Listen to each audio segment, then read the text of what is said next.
እንደምታዩት መለፍያው ቀንጥሼ ጨርሼ ላጥበው አዘጋጅቻለሁ ማለት ነው።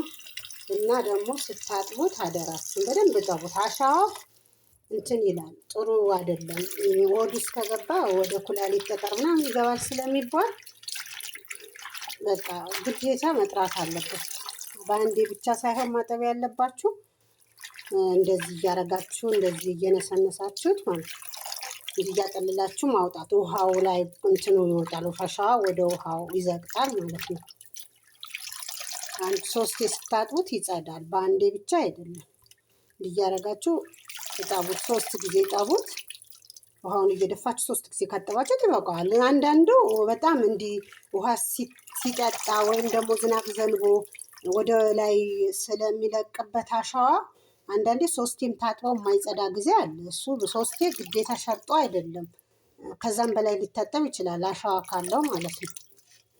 እና በደንብ ጠቡት። መታጠብ ግድ ይላል።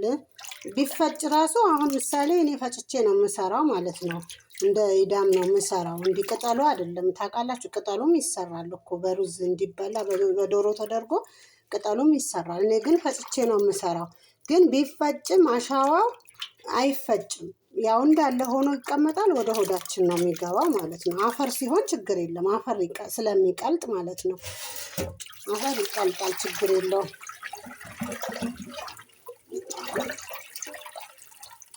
አያችሁት? ከስር የዘቀጠውን ይኸው ታያችሁት? አያችሁት? አፈሩ ይኸው አሸዋ ነው። ይሄ አፈር አይደለም። አፈር ቢሆን ይቀልጣል። አሸዋ ነው።